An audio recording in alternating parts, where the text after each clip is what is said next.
Good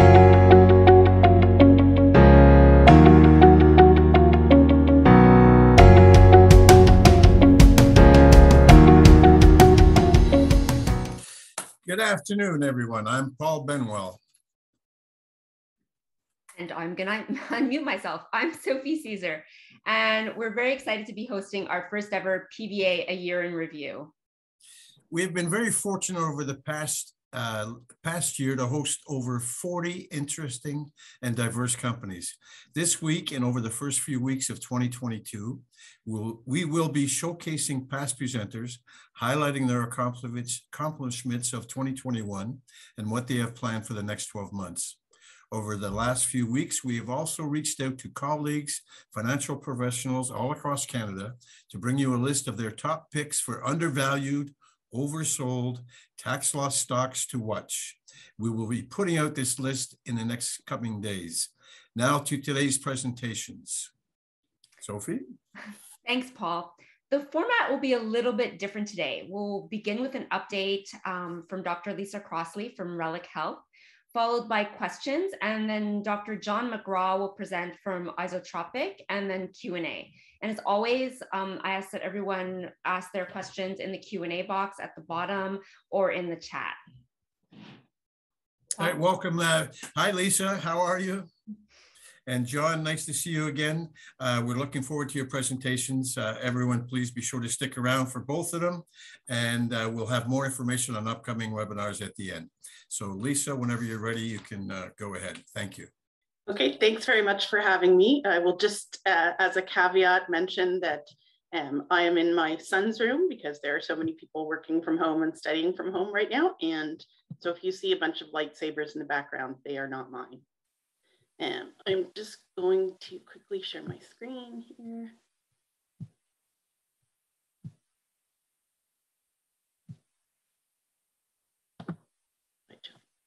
All right, if you can't see my screen, Sophie or Paul, please let me know.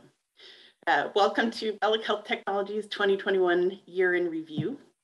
I won't go through the forward-looking statement, but please review at your leisure and keep in mind that all information in this presentation is presented within this context. So during this presentation, I'm going to give you a brief overview of our core business, which many of you may already be familiar with. And then I'm going to share some of our key highlights from this past year, and then I'll go through an outlook for fiscal year 2022 and briefly for a few years beyond that. So who are we? We're a rapidly growing telemedicine company.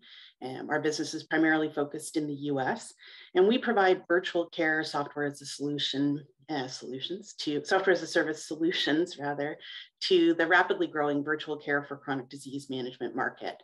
And that's currently valued at over $100 billion US. Our platform serves all of the constituents of the healthcare system. So there are benefits to payers, to providers, and to patients. We provide comprehensive turnkey solutions that allow clinicians to really seamlessly roll out virtual care programs to their patients, and these are new revenue-generating programs for the clinicians. We receive recurring revenue from subscriptions. It's recurring, consistent, predictable. We are experiencing rapid organic growth, and that's really fueled by a number of different trends in the industry or the space right now. We will have very strong margins of 75% gross and 45% EBITDA by the end of this year, which is just a few weeks away. And we expect to generate over 40 million in revenue in calendar year 2022. So that's sort of who we are, and now why do we do what we do? So in the developed nations, countries spend more than 80% of their healthcare dollars on chronic disease patients. And these are patients who have congestive heart failure, diabetes, kidney disease, chronic obstructive pulmonary disease, high blood pressure. And the reason that these patients are so expensive to the healthcare system, we refer to them as the super users of the system, is because on a day-to-day basis, they're responsible for managing their own conditions in the home. And these are typically elderly patients, excuse me. And they don't have a lot of clinical background. And so it's very daunting for them to try to manage these multiple very complex clinical conditions. And as a result, they miss early warning signs, or they aren't proactive enough. They don't comply with their medication. We know that less than 50% of these patients take their medications as prescribed. And so a very high percentage of them end up hospitalized every year. And those hospitalizations, those ICU stays, are what really drive healthcare costs in this patient population. A few years ago, Medicare and Medicaid made the shift from fee-for-service, so the more often a doctor sees a patient, the more money they make, to a value-based care model. So they now are incenting clinicians based on health outcomes for their patients. And that's been a real beneficial thing for Reliq, and certainly has created significant market pull for our solutions. So what do we do specifically? We're a virtual care company. We have a software platform called IZO Care, and it has multiple different modules that allow us to address the 18 or so billing codes under Medicare and Medicaid that are available for virtual care. So that might be the typical remote patient monitoring, but it also includes things like behavioral health integration, which is really care coordination and sort of supervision for mental health or addiction patients. We also can do transitional care management, so post-discharge from a skilled nursing facility, principal care management, which is for specialists, and there are further billing codes being introduced all the time. So we can very quickly and easily adapt the platform, provide new features, and allow clinicians to deploy new virtual care services based on where reimbursement is available. So a sort of use case for our kind of typical remote patient monitoring patient, you have a patient who has congestive heart failure. Under the typical or historical protocols for these patients, and they're at home, they're supposed to be managing their conditions themselves. They are checking their weight, or they're supposed to, every day, and they're supposed to write down their weight in a log. And when they notice that there's been a 2-pound weight gain, they're supposed to contact their doctor. But what happens is they either forget to weigh themselves, or they forget what the threshold was for calling their physician, or they've forgotten to write down their weights. And so they didn't notice that this has been a sudden weight gain. And so they don't call their doctor at the very first sign that they're getting fluid buildup. So the fluid continues to build up, it puts pressure on the heart and the lungs. And ultimately, this patient will end up with some damage to the heart and the lungs, and possibly other organs, including the kidneys. So ultimately, this patient will start to experience either a feeling of chest pain or pressure, or they'll have difficulty breathing or conducting normal activities of their daily life, and they'll go to the hospital. You're usually looking at an ICU stay, and that can cost the healthcare system hundreds of thousands of dollars. And typically, because there has been some permanent damage from the exacerbation, the patient's going to come out of hospital less healthy, or at a lower level of health than before they had this exacerbation. That's a very typical course or disease progression for these chronic disease patients, that it's sort of a steady decline. With IZO Care, and the patient is provided with a scale in their home that's either cellular or Bluetooth enabled. And the IZO Care system is receiving data every time that the patient steps on the scale. The patient will receive audible reminders every day to check their weight. They don't even have to look at their weight. They don't have to know what their weight is, but our system will know. That data is immediately pushed to the system. And so we will notify the clinician, oh, this patient had a sudden 2-pound weight gain over the last 24 hours. The physician can call in a diuretic prescription for that patient, and that patient can stay healthy and at home indefinitely. So these tiny little interventions in the home can have a really dramatic impact on health outcomes, and prevent hospitalizations, and really bring down healthcare costs. So the benefits of our system: for patients, you're looking at better health, fewer complications, far fewer hospitalizations, and better overall health outcomes, and therefore a better quality of life, not just for the patient, but for their family members as well. For providers, because Medicare and Medicaid over the last few years have introduced quite a few billing codes for remote patient monitoring and other virtual care services that we can provide through our platform, these are new revenue streams, and they're high profit revenue streams. In addition, Medicare and Medicaid assess penalties to clinicians whose patients are hospitalized at what they deem, above the average for Medicare and Medicaid patients. So not only are they receiving financial incentives, but they're avoiding financial penalties. The average physician practice can generate over $372 per patient per month by using our platform. So you're looking at new revenues of well over $1 million for the typical physician practice. And these are at very high profit margins. We typically charge an average fee per patient per month of about $40 US. So clinicians get to keep the lion's share of what they're receiving from Medicare and Medicaid. So how do we make money doing what we're doing? So we're targeting the 37 million Medicare and Medicaid patients who have 2 or more chronic diseases and are therefore eligible for a number of different virtual care services.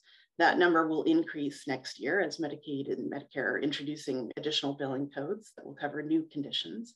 And we charge a subscription fee per patient per month. That subscription fee is paid by the clinicians, and they in turn are paid by Medicare and Medicaid. So they're receiving that $372 per patient per month and paying us roughly $40. And if they're using our premium services, they're paying $100, but they're still definitely making, these new revenue streams have very, very high profit margins for them. And again, we're targeting that US market for virtual care in chronic disease management, which is currently valued at over $100 billion, but is rapidly growing as the population ages and grows.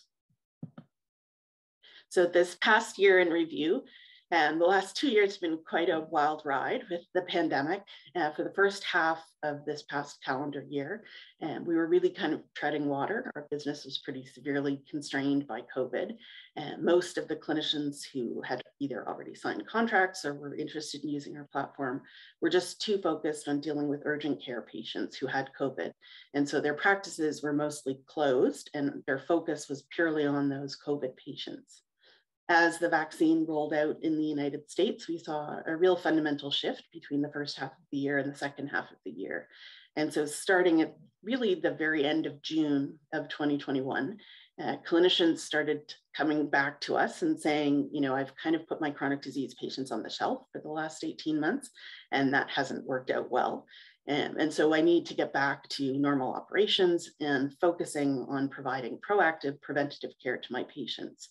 And virtual care is a really good way to do that because it's very not time consuming for clinicians. And so you can get a lot of great data on these patients, but they can still stay at home and you can be alerted if they start to develop any concerning symptoms so that you can do these little minor interventions that have really major impacts on health outcomes and reducing hospitalizations.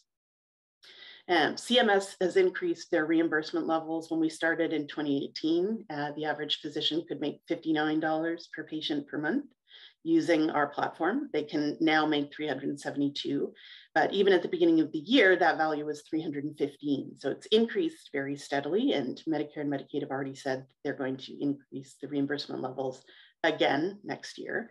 And so that created really significant market pull for our platform, and where we really saw a dramatic increase in kind of customer outreach or new customer acquisition was on the referral side. So essentially we'll deploy with a doctor in a community, and after she's deployed the platform for about 2 months, she's been consistently receiving her reimbursements from Medicare and Medicaid. She can see that she's keeping her patients out of hospital. She starts telling her colleagues in the community that, you know, she's making all this money and her patients are staying healthy. And we'll get typically 6 calls from different practices in that same community saying, you know, my colleague is using this and she loves it. You know, when can you start onboarding my patients? So that increase has really been remarkable on the inbound sales, where we're getting these sales through referrals. And that's very typical in healthcare. If you actually have a product that meets a need in this space, you will get a lot of your business from clients actually coming to you as opposed to you having to go to clients. And that's really the kind of key shift in a business in healthcare. When you start to see that the clients are coming to you, that's marks a fundamental change for your business, where you've developed credibility and really become a standard of care in that space. In 2021, we expanded our business significantly, both in terms of number of clients and patients, but also geographically. So we've expanded into California, where we have some fairly large clients. And California is the most populous state in the US. They have more people in California than we have in all of Canada.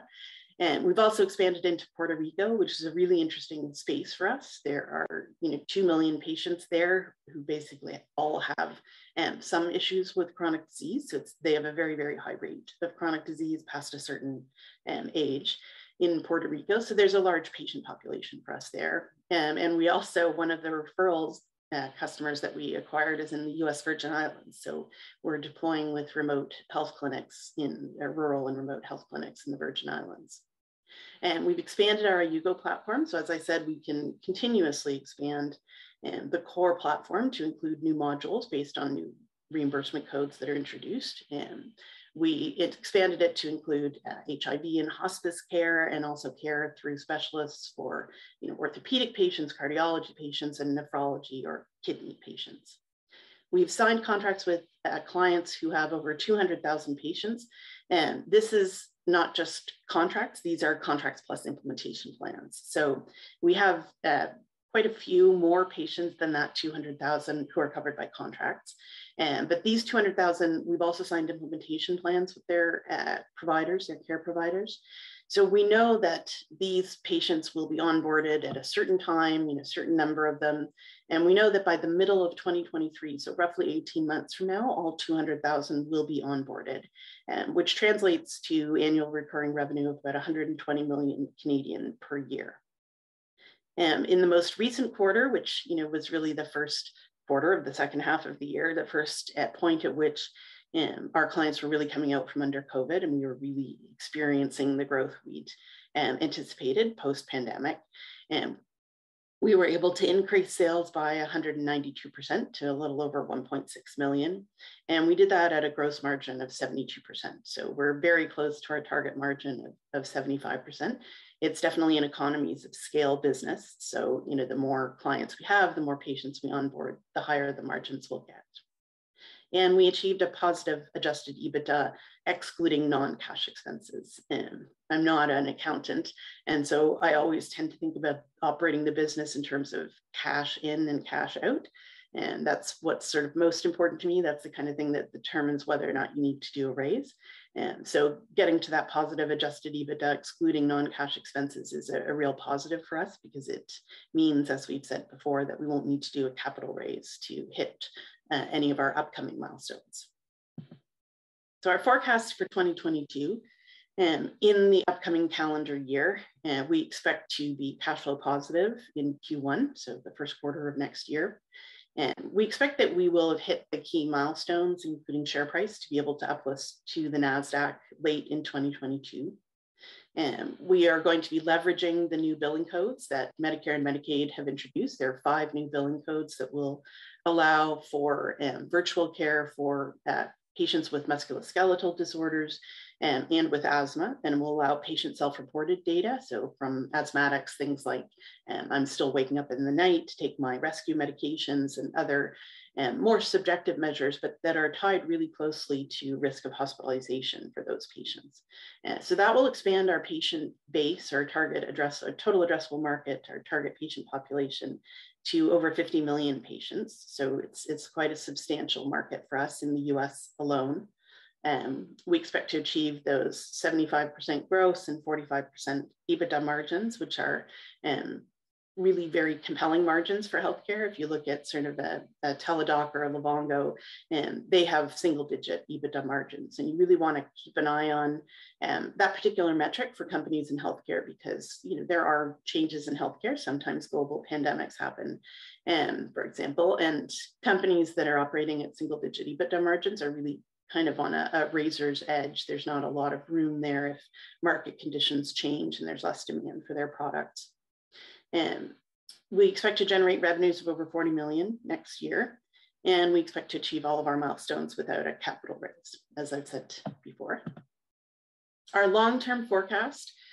So next year, the big milestone, I think, for us is that NASDAQ listing, not just for the value of being on a senior exchange and a US exchange, but for what it means for us to be ready to list on the NASDAQ. So having achieved a certain level of success in terms of our patient onboarding numbers. So, we think we'll get there next year for sure. The following year is when we'll bring online our big data play. So we keep a copy of all of the patient data that we collect. We anonymize it and de-identify it. And beginning in 2023, we should have enough patients on the platform and enough history in terms of the duration of them being on the platform, that data will be very valuable to license to pharmaceutical companies, research institutions, governments. And I think that will really be one of our greatest assets from kind of 2023 and beyond. And so I'll end here with this slightly boring slide, and it just looks at our capitalization as well as multiples. I won't kind of read this to you, but the one kind of key point that I would like you to take away from this slide is that we're currently trading at a little less than 8 times our forecasted revenue for the end of this month, end of this year. And typical multiples in the space are 5 to 30 times the forecasted revenues. At the time that Livongo was acquired by Teladoc, and which was in the last year and a half or so, that was at over 40 times revenue at a time that they were operating at a loss. So they had a negative EBITDA. We are in the sort of select group where you tend to get the higher multiples over 25x, and where we have, very compelling EBITDA margins. We're showing a very rapid rate of growth, and we're profitable. So I expect that, going forward, particularly as our story is told a little bit more in the US, which is one of my big focuses for 2022, I think the market will really start to recognize what we're doing and the tremendous long-term value here, as well as obviously the short-term gains. So I'll stop there so I can take questions. Thank you very much for your time. Thank you, Lisa. That was very much appreciated. I'm going to just stop sharing your screen here if you don't mind. Point. I'll do that. Okay. Oh, sorry. Perfect. So we have quite a few questions. So I'll start with this one. Are you expecting your massive accounts receivable AR to transform into revenues? Yes, so I think I talked about this a little bit on the corporate update, so forgive me if I'm repeating myself, but during the pandemic, we extended very generous payment terms, very lengthy terms during which you could pay to a number of our clients. And we honestly were very fortunate to receive similar terms from our contract developer and a number of other vendors. So that was pretty standard in healthcare over this past year. But according to the payment plans and agreements we have in place with our customers, all of the receivables that are over a year or will be over a year by then will be collected by the end of March. Going forward, so really the clients that we signed most recently and started onboarding most recently, they're looking at 60 to 90-day payment terms. Typically it's 60 days, but we sort of will sometimes explain it as 90 days because the first month that a patient is on the platform, we can't bill. Medicare and Medicaid require that the patient be on the platform for a full month before you can bill. So, but the receivables will basically, obviously we'll always have receivables because, we don't get paid instantly, we get paid sort of 60 days later, but the aging receivables will be over, paid in full by the end of March 2022. And we'll be fully caught up with all of our outstanding payables to vendors by the end of this month. So, that's something that a lot of companies did to survive the pandemic and allow their clients to survive, but it's not something we'll be doing going forward. So Paul, I know you have a couple questions. I just had one real quick one here. Who monitors all your systems?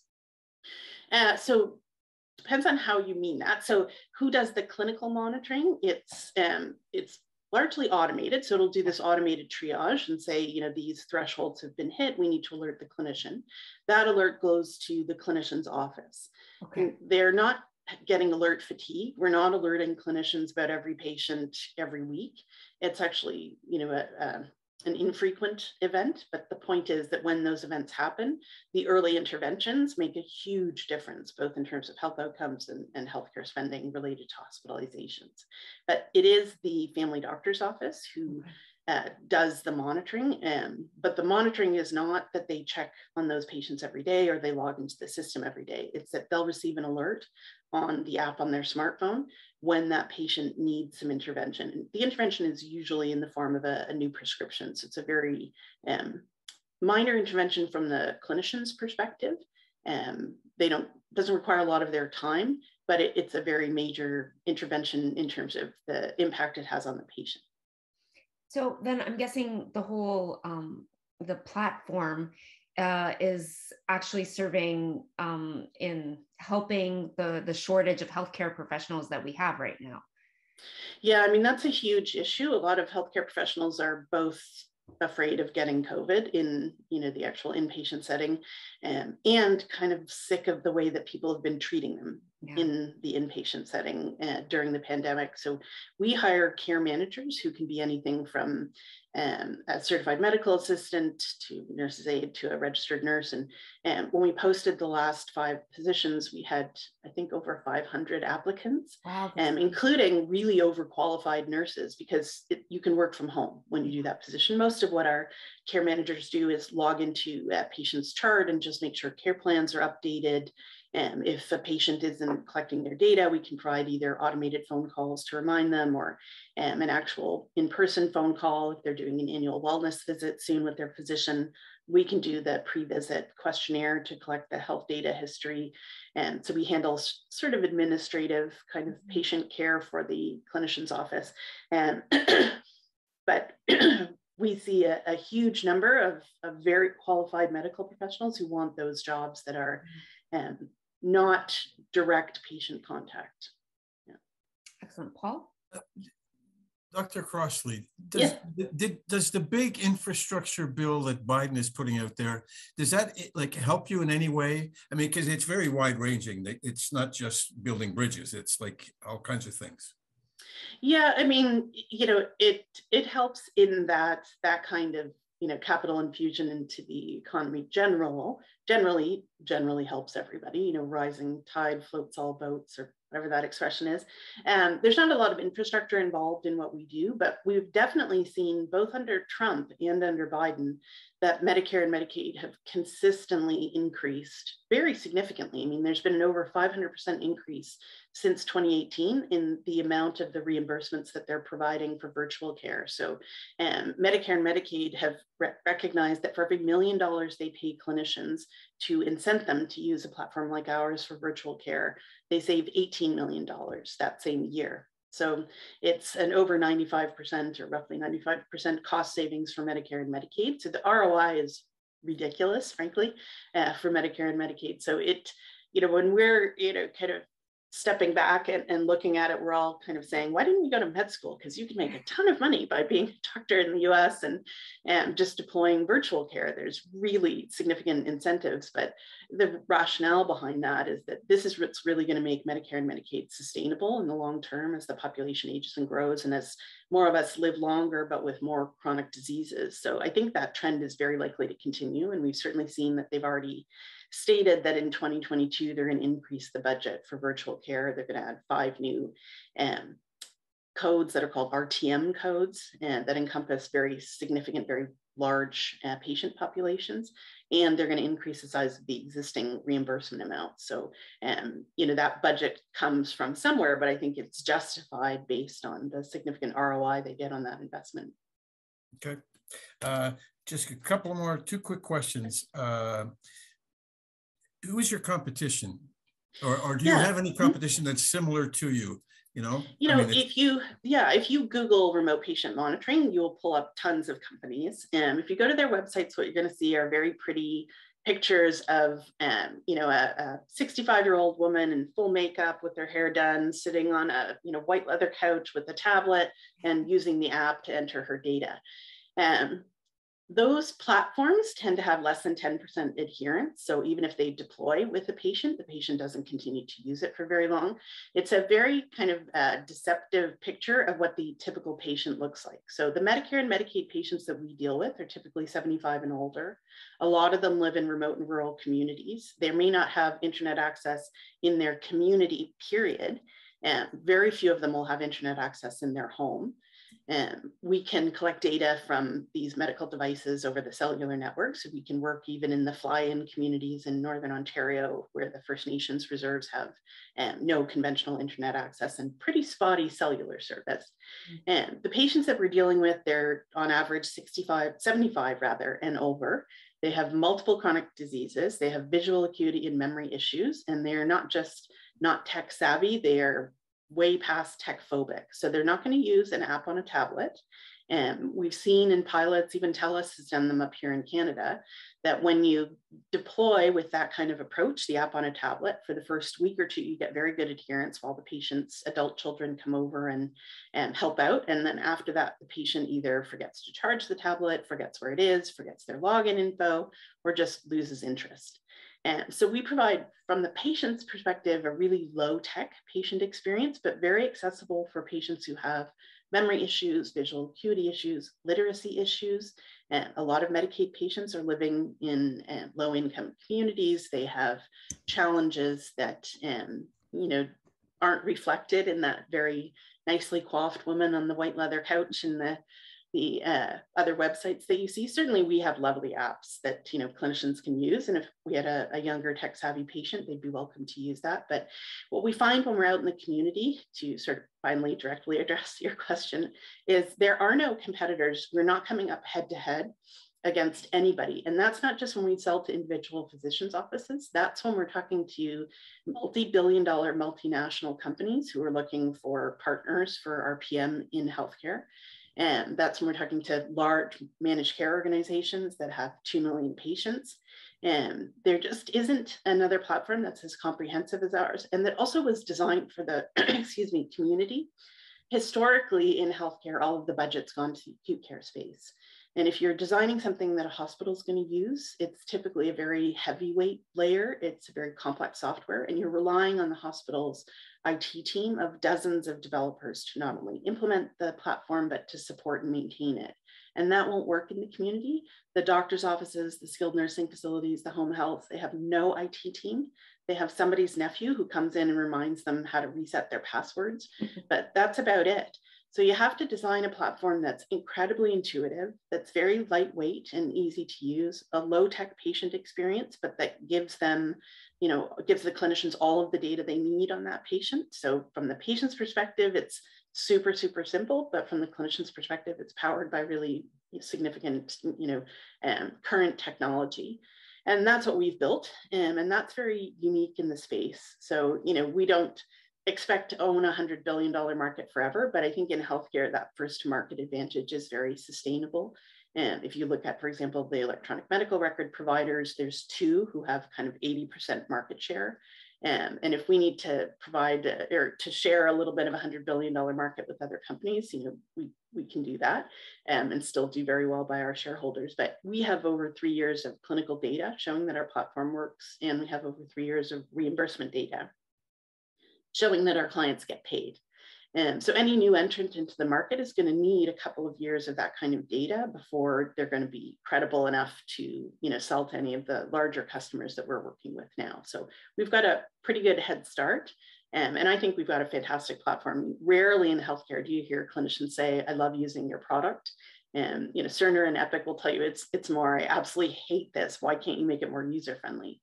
Whereas our clients adore it. We don't have any client loss. We have no attrition. So, no clients have said, I don't like this, I'm not using it anymore. We don't, we have over 99% adherence with our patients, which is unheard of in this industry. And so I think we've got pretty sustainable competitive advantages. Excellent. All right, Dr. John, meet Dr. Lisa. I think John has a question for you. Oh, okay. I know, it looks like a fantastic platform, and as I know and experienced in healthcare, it's simplicity over complexity, which obviously you seem to be doing very well in. And given all the data that you're collecting, are you moving into thinking about new areas in terms of monetizing that data in the future, sort of like in research or clinical trials? Yeah, that's what we talk about when we call it big data, but that means a lot of different things to a lot of different people. But basically by 2023, we'll have enough patients who've been on the platform for long enough that data will be really valuable. And when I started my career, I ran clinical trials in Boston for a biopharmaceutical company. And in clinical trials, you're collecting data on patients who are otherwise relatively healthy and have one clinical condition or taking 1 or 2 different medications during the trial. You have to really control those conditions. So you get fairly narrow data, let's say. The data that we're collecting really historically has never existed before. So typically data collected by patients in the home is very subjective. It's self-reported. And when they go into their doctor with their log, they've erased the reading that they'd written down that showed they had a donut and put in something, more in line with what their doctor will want to see. So patient data collected in the home has historically not been very valuable in terms of, pharmaceutical companies looking to license that. But in this case, the data is objective. It's collected directly by the devices, and patients don't even necessarily know what their readings are if they're not interested. And we're not just looking at one disease state or one medication. Many of our patients have up to 8 chronic diseases and are taking dozens of medications. And my own grandmother at the end of her life had one of those big cards you get from the pharmacy with, the pills, morning, lunch, evening. And she was on over a dozen meds for all different kinds of conditions. So it'll be a really rich data set, looking at the interactions of all of these different meds, looking at patients who not only have chronic diseases, but may also have, multiple sclerosis or cancer or gout. And so I think it will be very, very valuable data. And we expect that we'll be mining, and licensing that anonymized, de-identified data starting in 2023 at some point. Well, Lisa, thank you so much for today. Thanks. I mean, the story has been phenomenal since we met you a couple of years back, and moving forward, it looks like it's just going to be even better. So thank you for your time. We'll get right to Mr. McGraw here, and he can bring on Izotropic. And again, thanks very much for your time, Lisa. If you want to stick around, go ahead. We can keep you in the background. Okay, thank you. Thank you. Great. Well, thank you. Can you, I assume that you can see my screen, and if you can't, I'll be That's great. informed. Well, thank you very much for bringing me back for a year-end review and also where we're going forward with Izotropic. I wanted to put a lot of what we've done in context so you can see where we're going. And I'm quite excited about this. The usual disclaimers that you heard previously apply here about our forward-looking statements. You can read this for your bedtime reading to put you to sleep, but basically these are all forward-looking statements. We'll move on. But I just wanted to start off the market we're going into is the mammography market, breast cancer imaging, breast imaging, diagnostics, and eventually screening. This is a very large market. It's a massive market, and even though the technology has been somewhat, I would say, stagnant overall, we continue to see growth in the United States, even just in traditional mammography and tomosynthesis devices, which I'll explain in shortly with more detail, but I did talk in my previous talk about this. We've seen 7% growth even during COVID. Last year or even this year, we've seen 10 to 6% growth, which is really phenomenal. And this is over roughly 8,500 facilities just in the US alone. There's over 23,000 devices in the United States. And we see this represents over 50 million scans, breast cancer scans. Now, breast cancer obviously is a major challenge still. It's the #1 cancer. And we know when looking at cancer, the best way to identify or treat cancer is to identify it earlier. And with that, when women get biopsied, we see that, 70% of those biopsies are negative, sort of indicating the poor state of imaging technology that women get recommended. They see something and 70% of the time it's not there. And that's for a variety of reasons I'll get into shortly. Now, breast cancer this year has been in the news. I think even most recently, we've seen a call for guideline changes because the historical data based on those guidelines has been inaccurate. And that's been quite, I think, challenging for people, and that they want significant changes in the breast cancer imaging market. And more recently, there's been more highlight the fact that women with dense breasts, it's harder to image women with dense breasts because if you have a tumor that's is dense and the tissue around it is dense, it's harder to see. But also women with dense breasts have a higher incidence of cancer. So it's kind of a double-edged sword on that. And today's technology of mammography or tomosynthesis really is not very good at looking at women with dense breasts. And, the sensitivity of those devices can decrease by, almost half or more. So, and density changes with age, also ethnicity. Furthermore, there was a recent study that came out saying that the second largest line item for cancer care is radiology, and breast imaging. It's huge. You know, alone in the United States, it's, you know, a $2.1 billion line item. There's an immense amount of money being spent in this area without, I would say, we're still seeing a real paucity or lack of advancement in this area. And, you know, I think breast cancer still becomes very much a hot topic. Even The Simpsons, even after all these years, has just recently had a breast cancer survivor join the show, showing that, you know, this is still an incredibly important topic. There's still much room for improvement, and I'll discuss why that is. Well, we're building a new generation device. It's called our new device, a breast CT imaging device. This is the 5th generation, and what I mean 5th generation is out of Dr. John Boone's lab at University of Davis. He spent $20 million of grant money developing 4 previous generations in the laboratory. In those 4 previous prototype generations, they had 600 women imaged, and another 400 are on their way.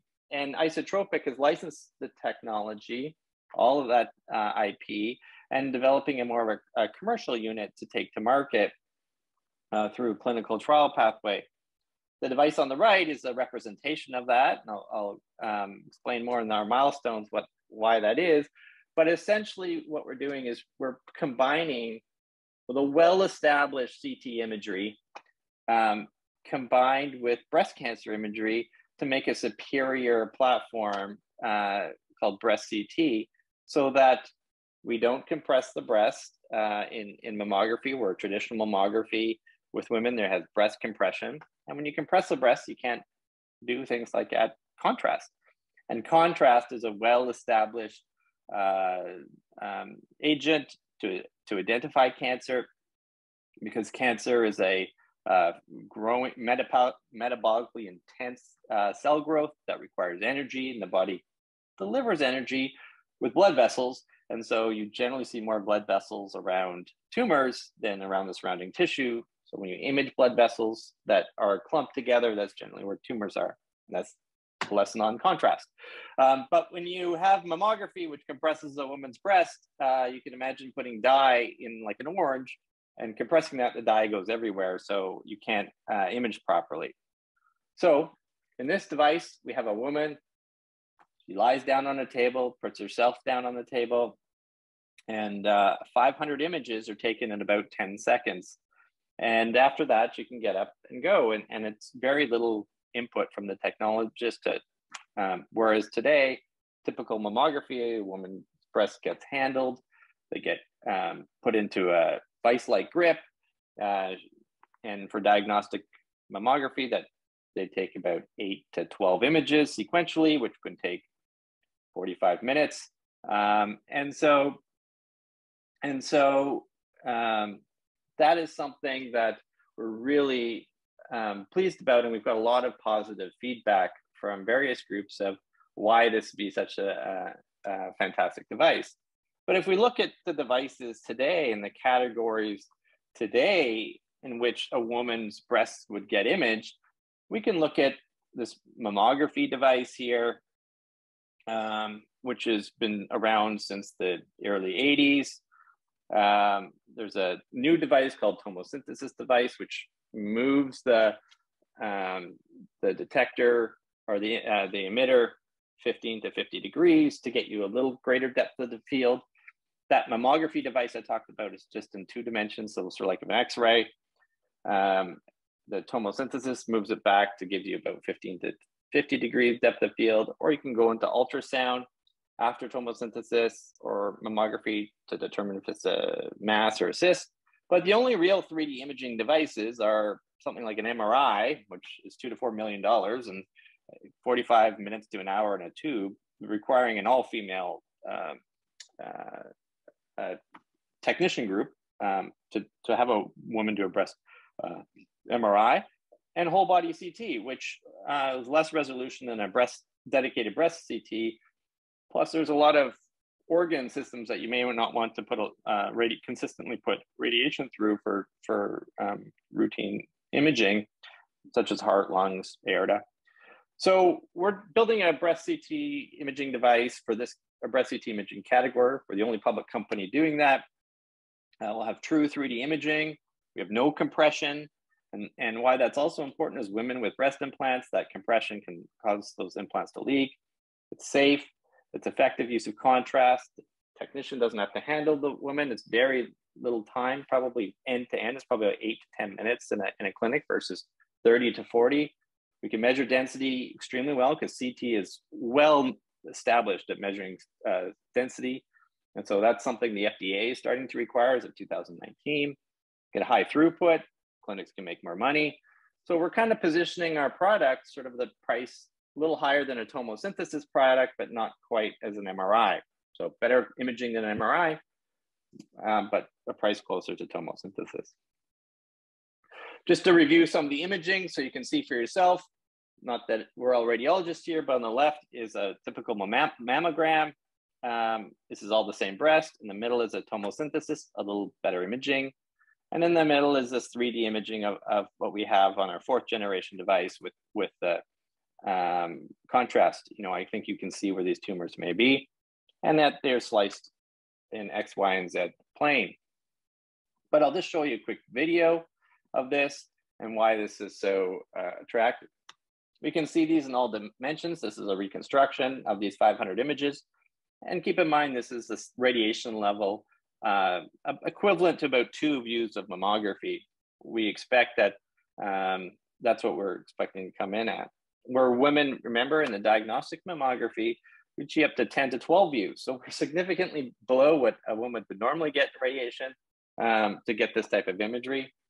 And so we have broad interest from patients because they want this experience. Usually I talk to women and they'll drive over an hour to where they past where they get mammography today, indicating the demand. Doctors want this, great visualization. Oncologists want this because they can see tumors and how they respond to tumors is what they're predicting. Plastic surgeons want this because it's the first time they'll be able to do surgical treatment planning with general surgeons from mastectomy or partial mastectomy. And plastic surgeons once told me that this could be the difference between nipple sparing and non-nipple sparing partial mastectomy. Hospitals want this because of the, number one, the throughput is so much better. So they could buy less machines or have greater patient volume through the day. It's really hands-off. It's very simple to use. It's one button versus, you can imagine compressing a woman's breast, changing, compress, change the views. Did I take the right image? Did I take the right plan? I don't have to worry about that.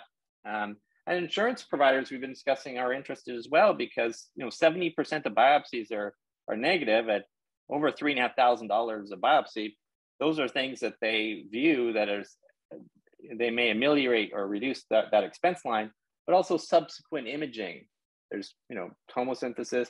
Women go into ultrasound because they're not sure. They go into MRI. There's a lot of extra imaging that when we speak to doctors at UC Davis that use this technology don't have to do anymore. So just to understand how we're going to make money, it's a typical capital expenditure. We're going to have accessories, a biopsy device coming in the future, and specific software modules, so software as a service. And so we want to be involved in every aspect of cancer, from breast cancer, from screening eventually to diagnostic views, to biopsy, to visualization and treatment. So let's review where we are this year and where we're going. We're really in a position to, in 2020, we're really positioning ourselves to execute. We met with the FDA. We got our guidelines of where we should be. In 2021, we're really talking about building out our subcomponents and establishing that. In 2022, getting our devices built and going into trials and transitioning from a preclinical company to a clinical company. And that's what we stated at our news release in the beginning of January. We're positioned to execute. So let's see how we did. Well, here's our timeline. I think our year end is different, not in December, but just to simplify everything, I just took this as a typical calendar year end. You can find all our news on our website, and we have a subscription button to get our news. So please, do the YouTube thing, subscribe, like, ring the bell, whatever you'd like. But I'm going to summarize our news extensive news from last year in categories to make it more streamlined for everybody. And the first category is really around the advisory panel. We added 2 advisories people this year, Dr. Jeff Sewardson from Johns Hopkins. He's a world expert in radiation therapy and CT imaging, and it's really an outstanding board member, advisory board member. And then we also added Dr. Tao Wu, who did his PhD at Harvard under Dan Kopantz, who developed tomosynthesis actually, and he went on to Hologic. Hologic's a $20 billion company, helped build out their tomosynthesis practice there. He left Hologic and has joined our advisory board. And so I just, I think it's important to understand from a context in the history of mammography and tomosynthesis. We started off with film screen mammography and then went on to digital mammography. One of the inventors of that is Dr. Martin Yaffe, and went on to digital breast tomosynthesis. You saw those images. One of the co-inventors of that was Dr. Tao Wu. Both those people are on our advisory board. So the leaders of that established the current standard of care are now on our teams, our company's advisory board, advising us because they want to see that be the next standard. We also have a number of other advisors from representing from Stanford and GE Medical and Harvard and UCSB. And so really what this is really demonstrating is we have people both from the academic side, from the industry side, and even Dr. Karen Linfors from the radiology side. She helped set the standards for radiology screening in the US or contributed to that. Really people that are experts in this field and in this domain. So that rounds that out. On the senior team, I was appointed CEO in the first quarter. I was previously working with the company in helping get the device on being built. My track record is I was previously with CML Healthcare, a public company that was acquired by OMERS for 50% premium or 1.2 billion. It was Canada's largest imaging provider and laboratory diagnostics provider. We had 150 clinics across Canada, including mammography. Dr. Ashkir has joined us. He has a significant track record from Zap Medical and Applied Materials and Foxconn. But Zap Medical is a radiation therapy device from head and neck cancer. It's a 2-ton device that's completely self-shielded. I encourage you to take a look at that device. We're excited to have him join us. And we had Dr. Andrew Hernandez join us, who's 10 years experience in breast imaging, breast CT imaging development. So this team is experienced. We've experienced building devices from concept right through to market, experience and being acquired by different companies. When I was also at Novadac, another public company that was acquired by Stryker for $700 million and 100% premium. It was a medical imaging business with a ICG or tracer component looking at breast blood flow, and breast reconstruction post-mastectomy is one of our indications. The device itself, in the first quarter, we announced our the branding of our device, IsoView. We also announced, and we continue to sort of build out our device. So the first 2 quarters, we were kind of quiet on what was happening, but third quarter we hit the ground and we had a number of announcements. We had new patents filed or approved with our 3D beam filtering to help shape the cone beam around the breast. It's a key patent. We finalized our electrical mechanical designs. We also had a partnership with Johns Hopkins that was announced, not with Jeff Sewardson, but Alejandro Signegia was one of the top artificial intelligence machine learning people in CT imaging to help reconstruct the back end. That was a fantastic partnership there. And we also were awarded Best New Up-and-Coming Radiological Device by AntMini.com, one of the leading websites in radiology. And we were the semi-finalists there. So I think when we finalize our device and release it, we hope to win the finals position. But this is a huge website. They awarded Johns Hopkins 8 years in a row Best Radiology Imaging Research practice in North America as well, or the United States. We're very excited about that. And in the last quarter here, we had we put our subsystem together, our imaging subsystem, and we turned it on. We had it validated externally. It works, and so we had external people come in and measure it, and I think that's really a key aspect to it. We've also started gathering our first images and putting those through the reconstruction system and implementing our QMS system for manufacturing, really getting us ready for the next phase. So that's those are some very significant milestones. I again highlight and our key most latest milestone was really talking about this external validation of our subsystem and the fact that we're able to take images, use those images for not of human tissue or anything, but use those images to help in our reconstruction software and development. We've also, on the reimbursement front, been working along these lines in terms of, in the beginning of the year, CPT codes were announced in the United States, specifically for breast CT imaging with and without contrast.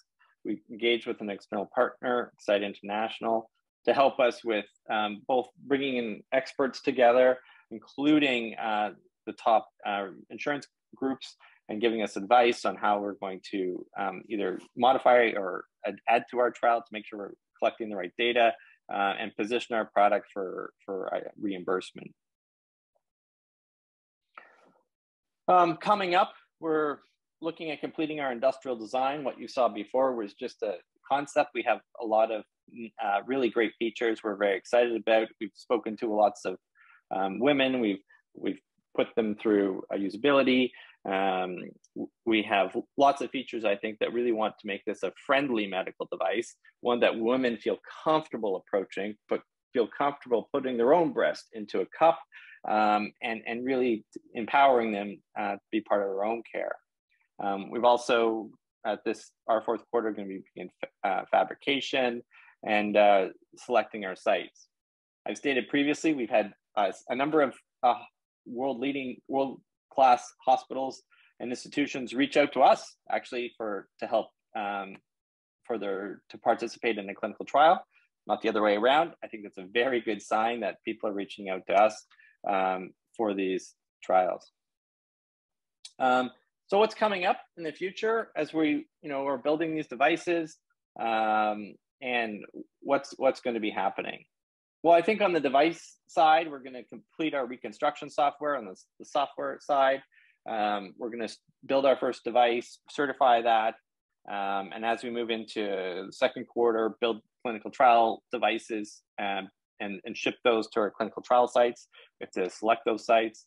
And then once those devices start moving into the clinical trial, we start on our further products in terms of building out our biopsy device and accessory software that will come right after approval.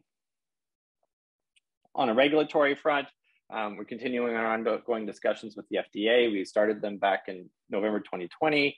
We'll prepare for other jurisdictions in the second quarter, like Europe and Canada, and look at expanding that as we plan to use that trial data. We're focusing on the US for specifically.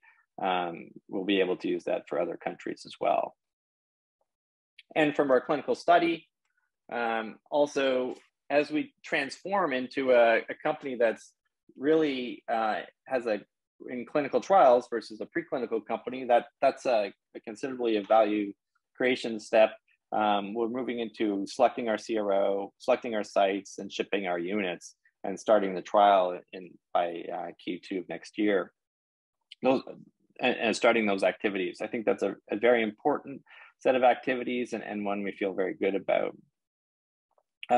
Again, I think this is a slide just showing the range of our stock price. We have about 43 million shares out in the market. 25% of our shares are held roughly by either management or insiders, or very tightly held. And our current market capitalization is approximately about 43 million. And I'll take it from there. So there's our securities and trust, and this is how to get a hold of us at our website or on Twitter. We're also on LinkedIn. We have our news release, so I encourage you to follow us or reach out. Thank you very much. Thank you, John, John. thank you. Much appreciated. That's a great story. I mean, it's your concept, everything you're trying to do is excellent. It's fine. So it's glad to hear your story and moving forward, how things are going to evolve.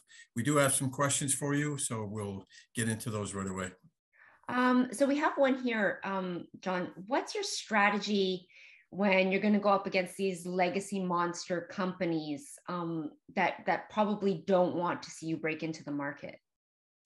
Yeah, so that's a great question, and we had that issue at Novadac for sure. The first thing is to get a device into market and to go up against these is number one, you have to have a great device. Number two, you have to have key opinion leaders that really are behind you on that device. The third thing is this device has to get into leading institutions. And so once you're at leading institutions like research institution stuff, and they see that key opinion leaders and those institutions are using it, that starts to build momentum. And what you see in our advisory board are people that are real leaders in the space. What you'll see with our clinical trial sites, hopefully, is what we're seeing is leaders in the space, in that space. And that's the first step in getting traction. And, you know, I think it's, these companies are probably waiting to see what happens with this, and you know, they may want to buy some of our shares or all of them. So once we've been established, but really it's about the people behind it, not only developing it but advising the company, and also the roadmap. I think I've only given you a sliver of that roadmap, but if you look at who we're bringing on board, we have a very long roadmap, accessories, additional indications, additional products associated with this one device that I think will be very compelling. So we're not standing still on that front. Excellent. So I think this might be very specific for you because I don't, it says, are we using Fourier transforms as part of our image reconstruction? Is it patented? Does that? So part of our, I'm not going to get into the technical details of that, and I can take that offline just from some intellectual property pieces or something. But we are patenting key pieces of our technology, both on the software piece, you saw that cone being reconstruction, and we're using sort of the latest machine learning algorithm. We'll be using the latest machine learning algorithms to denoise and also highlight certain areas to make this imaging even better. So well, please reach out with more specific questions. I just have to check with our legal department. I'll put you in touch with the attendee. Sure. Paul, did you have a question or two? I think Lisa has a question for us. If you want to bring her back on. No, Paul, I think she was answering one of the attendees. Oh, okay. Sorry. No, I'm done. I can. Yeah. I just couldn't start my own video. Oh, there you go. Here, come on up. Okay. Well, this is fun. We got the panelists going back and forth. Yes. There we go. I really, wow, we have two esteemed panelists. It's wonderful. Yeah, no, I mean, really what I wanted to say is I think it's incredibly valuable to women if you can provide, you know, that detection with contrast of the angiogenesis around the tumors and you know, looking at the more rapid cell growth, because that's what's going to give you the real specificity to say, you know, you're not getting a false positive, so that you don't have those additional interventions. So I think the technology is fantastic and super excited about it. The only thing I want to ask you as a physician to do is to sort of, you know, mammograms are not super fun, but they are really important. And so as a 50-year-old woman myself, whose mother had breast cancer when she was in her 70s, I just wanted you to tell women, the women who might be on this call, that mammograms may not be super fun, but they're not painful. And they are, you know, right now, they're the only technology that currently exists that we can access. So until John's awesome technology comes to market, which I hope is very, very soon, I still encourage all of you, and I hope John will encourage you as a physician to, you know, get your mammograms if your doctor recommends it. And I think just to follow up on that, you know, I said at the beginning, and I couldn't agree with you more, is the best way to treat cancer is the earliest diagnosis possible. And we do that with imaging. And so we do it with the best imaging we have, which right now is mammography and tomosynthesis. We just want to make that better. Yes, me too. I want you to do that. Yeah, I want you to do that very badly. But in the interim, you know, don't defer having the imaging that exists. It's not terrible. It's not great, but it's not terrible at all. Yeah. Well, and that brings us to a question that we have here from Kevin, who said, is there a way for the time frame of building in testing to be sped up? Sure. And sorry, building and testing for an individual test or the trial? Well, I'm guessing for the trial and then build out of the machine. So that is something, yes. So speeding up the trial is really comes down to the number of sites you have and the ability to recruit women. So we're looking at expanding our site numbers or looking at our site numbers, and that just depends on a lot of variables associated with that. The other thing that's happened during COVID, and I think we've heard this earlier, is that unfortunately, a lot of women delayed their mammograms, and in some cases, even in the province of Ontario, mammograms have dropped 90%. This is, even a delay of a year, let alone is significant. So there's a resurgence of women coming back to get these diagnostic and screening mammograms. I think that's, that may help with our trial, but really, even I encourage all women, even on this call, is don't delay. And we have an experiment going on where there's a significant number of women that delayed, and that's really an unfortunate situation. But for us, number of sites, who we're able to recruit on those sites, and also the positivity rate of cancer is also a variable. Some of those things are in our hands, some of them are not. Great question. Lisa, thanks for your question. Much appreciated. Thank you for staying on with us today. I just got one more quick question for you. How are you going to get this system into place? Are you renting it out? Are you selling it? Or so that's a great point. And so we've been speaking to different groups. Some clinics would like to just purchase the whole unit. Some groups may like to have a leasing arrangement. We've already spoken to leasing companies that's something they would help facilitate gladly. There's also, we have accessory devices that we'll be developing that's one-time payments, and then some specific software modules we anticipate to be software as a service, because not every clinic will want every type of module. Some will just be looking for cancer, some will sort of surgical treatment planning modules. I think there's a variety of different revenue streams associated with that. Okay. You know what? I think that's about wraps it up with the questions. John and Lisa, thank you both so much for today. I think going forward, you're both going to have a great year next year. As always, we appreciate you coming back and keeping everybody up to speed on what's going on. Any further questions, you can send them to Sophie or I, and we can forward them along. Please, we have another webinar tomorrow. It's a little mining webinar. We have two companies presenting the same format. And if we don't speak to each of you before, have a great Christmas, a great holiday season, and a great New Year. Thank you. Thank you. Thank you for having us. Happy holidays, everyone. Thank you. Take care. Be safe. Bye-bye. Bye.